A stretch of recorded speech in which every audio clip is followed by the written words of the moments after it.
اس نظریے نے نا انسانیت کو ایک معراج پہ پہنچایا. انسانیت کی اسلام سے پہلے کیا تھا؟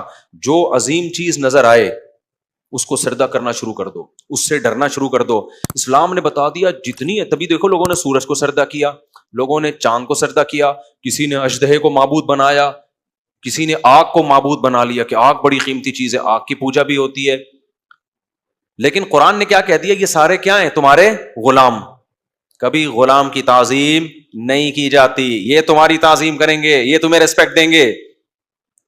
اس لیے اسلام نے تمام مخلوق کی عبادت کا کانسیپٹ ختم کہ انسان سب سے کیا ہے؟ افضل, اشرف.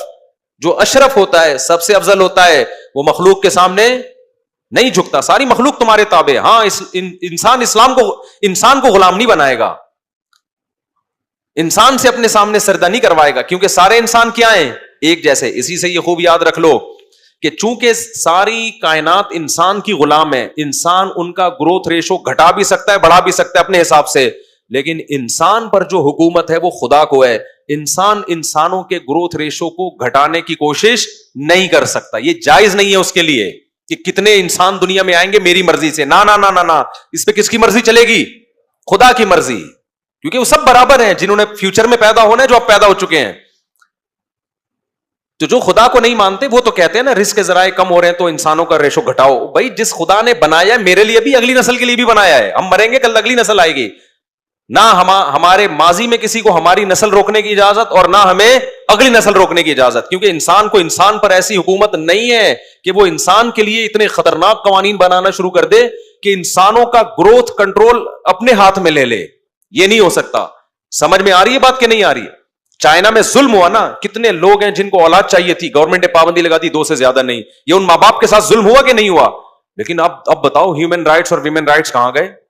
وہ موو کرتے ہیں, وہاں سے ہجرت کرتے ہیں. تو ہماری حکومتوں کو ہم پہ یہ حق نہیں ہے کہ کس کے کتنے بچے ہوں گے, یہ گورنمنٹ کو پوچھنے کی اجازت نہیں ہے. اور اس میں اگر گورنمنٹ قانون بناتی ہے اس کو اٹھا کے دیوار پہ مار دیا جائے گا, اس کی کوئی اوقات نہیں ہے. ظلم ہے یہ, تو خدا کے ساتھ اس کی بغاوت ہے. جبکہ اسلام میں اس کے اگینسٹ حکم ہے, تزوج الودود الولود, نسل بڑھاؤ. تو خدا کے آرڈر پہ نسل بڑھائی جا سکتی ہے, نسل ختم نہ کم کی جا سکتی ہے نہ ختم کی جا سکتی ہے. سمجھتے ہو؟ مثال کے طور پر اس وقت دنیا میں جتنے انسان ہیں وہ یہ فیصلہ کر لیں کہ ہم نے مزید انسان پیدا ہی نہیں کرتے, ہمیں اولاد کی ضرورت ہی نہیں ہے یار, لائف کو انجوائے کرو, مر جائیں گے تو کیا ہوگا, ختم. تو اجازت ہوگی اس کی؟ بولو نہیں بھائی, یہ نیچرل ہے, یہ اس کی آپ کو. تو جیسے 2 بچے ہم اپنی قانون سازی کی وجہ سے پیدا نہیں کرتے, تو 10 بھی اپنی وجہ سے پیدا نہیں ہوں گے, 1 بھی اپنی وجہ سے پیدا نہیں ہوگا. اس میں ہمیں رائٹ نہیں ہے. سمجھتا ہے کہ نہیں سمجھتا؟ تو خیر, تو اللہ نے کیا فرمایا؟ ساری کائنات کس کے کام میں لگا دی ہے؟ انسان کے. تبھی آپ دیکھو یار انسان کرتا کیا ہے جانوروں کے ساتھ. ابھی دیکھو ہماری مرغی انڈوں پہ بیٹھی ہوئی تھی نا, ایک مرغی سے 10 چوزے نکلے, دوسری سے بھی کتنے نکلے؟ 10. اب 10 اس کے ساتھ ہیں, 10 اس کے ساتھ ہیں. دونوں جب چہل قدمی کے لیے نکلتی ہیں تو لڑائی میں ٹائم زیادہ گزار رہی ہیں, بچوں کی کیئر میں ٹائم کم گزر رہا ہے. وہ بچوں ہی کی خاطر لڑتی ہیں مگر دونوں لڑ کے لہو لہان, ان کو ہٹانا پڑتا ہے. لہذا اب ہم نے کیا کیا کہ بھائی ابھی واکنگ کا ٹائم اس کا ہے, یہ والی مرغی یہ اپنے بچوں کے ساتھ نکلتی ہے, دوسری بند, وہ دیکھ کے جل رہی ہوتی ہے, پھر اس کو بند کرتے ہیں دوسری. اس کا کسی نے حل بتایا کہ یہ جو 10 بچے دوسری والی کے ہیں نا, یہ ادھر کو لے آؤ, اسی میں مکس کر دو, اور جو مرغی کی جو بچوں کی جو سچی مچی کی ماں ہے وہ کنفیوز ہو جائے گی اس میں میرا والا کون سا ہے. ایک آدھ بچہ ہے نا تو مرغی اٹھا کے پٹک دیتی ہے, اتنے سارے گھسڑ دو گے وہ بیچاری ٹینشن میں آتی ہے. ٹینشن میں ایک آدھ دن آئے گی یہ والا میرا ہے یہ والا اس کا ہے, لیکن 2-3 دن کے بعد ان کو ایکسپٹ کر لیتی ہے کہ سارے ہی میرے ہیں. تو ہم نے یہ کیا, لیکن پھر مجھے بڑا ترس آیا یار یہ بچوں کے بولو بغیر ہو گئی. وہ اکیلی وہ چیخ رہی ہے بھائی میرے بچے میرے بچے. ہم نے کہا تو لے جا تیرے بچے, ہم نے واپس کر دیا اس کو.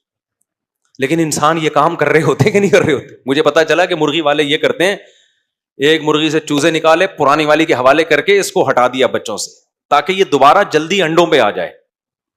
پھر جیسے ہی انڈوں سے چوزے نکالتی اتنی محنت کے ساتھ ان کی کیئر کرتی, ہٹا کے اس کو دوبارہ انڈوں پہ وہ بیچاری ساری زندگی انڈے دے دے کے آدھی ہو جاتی ہے. انسان کیا حشر کرتا ہے جانوروں کے ساتھ, آپ دیکھو یار اپنے مطلب کے لیے. تو پھر مجھے خیال ہوا کہ یار یہ جو قدرتی پروسیس ہے نا اس کو, کیونکہ وہ اتنی جلدی جلدی انڈے دے گی تو ایکسپائر جلدی ہو جائے گی نا, جیسے بھینس کو ٹیکے لگا کے آپ فارمی مرغی کے ساتھ دیکھو انسان نے کیا کیا. انڈے ہی دیے جا رہی ہے، انڈے ہی دیے جا رہی ہے، بریک ہی نہیں آ رہا یار، آٹو پہ لگا دیا، بٹن دبا کے بھول گئے. ورنہ مرغی جب انڈے دیتی ہے کچھ دن انڈے دے گی، کچھ دن ریسٹ کرے گی، یہ کیا ہے؟ آٹو پہ ہو گئی.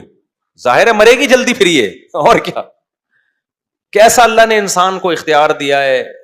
شیر کو چڑیا گھر میں بند کر دیتا ہے، بکرے جوان ہوتے ہیں کاٹ کے کھا جاتا ہے، لاکھوں کروڑوں ٹن مچھلی اس سے اس کی زندگی کا حق چھینتا ہے، کھاتا ہے اس کو. تو اللہ کہتے ہیں یہ ساری کائنات میں نے تمہارے لیے مسخر کی. کیوں؟ اچھا، ما فی السماواتی، جو کچھ آسمانوں میں، جو کچھ زمین میں، جمیعا منہ، یہ سارا کا سارا منہ میں نے کیا ہے. یہ جملہ ہے اصل میں نوٹ کرنے کا. اللہ کہتے ہیں یہ خود بخود، یہ جو ڈبل روٹی ناشتے کے ٹائم پہ ہی آ رہی ہے نا، یہ کوئی خلائی مخلوق نہیں ہے، کوئی بندہ ہے دے کے جا رہا ہے، خدمت کر رہا ہے آپ